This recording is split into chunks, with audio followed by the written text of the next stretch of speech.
அன்பு நெஞ்சங்களே, இறைவன் நமக்கு தந்த புதிய நாளிலே இறைவனுக்கு நன்றி கூறி இறை வார்த்தையால் நம் வாழ்வை பயனுள்ளதாக மாற்றுவோம். இறைவன் நம் அனைவரை நிறைவாக ஆசீர்வதித்து பாதுகாத்து வழி நடத்துவாராக. இன்றைய நற்செய்தி வாசு சிந்தனை, பகைவரிடம் அன்பாயிருத்தல். மத்தேயு நற்செய்தி நூல் பிரிவு 5, இறை சொற்றொடர்கள் 43 முதல் 48 முடிய. இதன் விளக்கம் அறிவோம். ரபிகள், உனக்கு அடுத்திருப்பவர் என்பது ஏனைய இஸ்ரேலரை மட்டும் குறிக்கும் என விளக்கினார். இஸ்ரேல் அல்லாத அயல் இனத்தவிடம் பழிக்கு பழி வாங்கலாம், அவர்களுக்கு வட்டிக்கு கடன் கொடுக்கலாம் என்றெல்லாம் போதித்தன.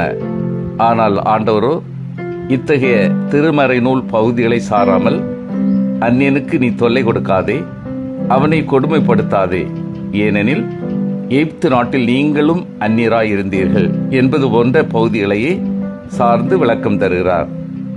எனவே அவரது கருத்தின்படி யூதர் அல்லாத வேற்று இனத்தவர்கள் பகைக்கப்பட வேண்டியவர்கள் அல்ல, அவர்களும் அன்பு நீதிக்குட்பட்டவர்களே. பகைவரின் அழிவை விரும்பவோ அல்லது பகைவரை நாம் ஆட்டி படைக்கும் நாள் எப்போது வரும் என்று எதிர்பார்க்கவோ வேண்டாம் என அவர் கூறுகிறார். விடுதலை உணர்வு தவறு என அவர் கூறுவதாக இங்கு புரிந்து கொள்ளக்கூடாது. நீதியை நிலைநாட்டும் வேட்கை கொண்டோர் பெயர் பெற்றோ, ஏன் அவர்கள் நிறைவு பெறுவர் என்ற ஆண்டவர் தாம் ஏழைகளுக்கு நற்செய்தி அறிவிக்க வந்தவர் என்றும் கூறியவர் விடுதலை தாகத்தை ஒருபோதும் தவறு என்று அவர் கூறியிருக்க முடியாது. ஆனால் விடுதலை தாகம் என்ற பெயரில் தீவிரவாதிகள் வளர்த்து விட்டிருந்த இனப்பகையை மட்டுமே அவர் தவறென சாடுகின்றார் என புரிந்து கொள்வதே தகும். கடவுளின் பிள்ளைகள் கடவுளையே முன்மாதிரியாக கொண்டு செயல்பட வேண்டும். இயற்கையின் வளங்கள் யாவருக்கும் உரியவன என்பது உண்மையானால் யாவரும் சமத்துவமாக வாழ வேண்டும் என்பதே இறைநீதி என்று புரிந்து கொள்ளுதல், அதற்கு செயல் வடிவம் கொடுத்தல் வேண்டும்.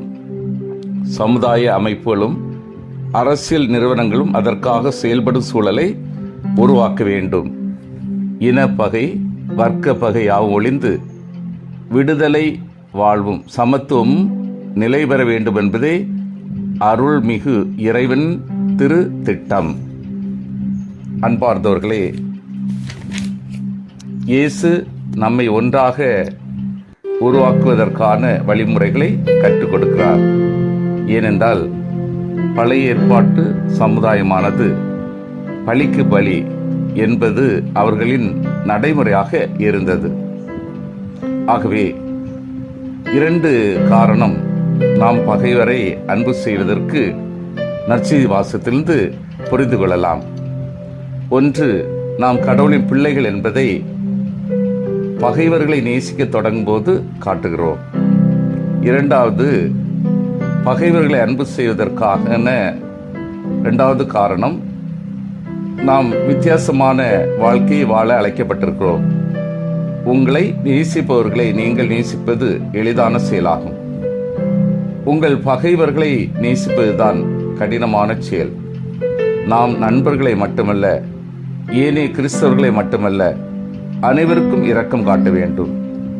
பிறர் நமக்கு பகைவர்களாக இருந்தாலும் அவர்களை பற்றி முதலில் சிந்திக்க வேண்டும்.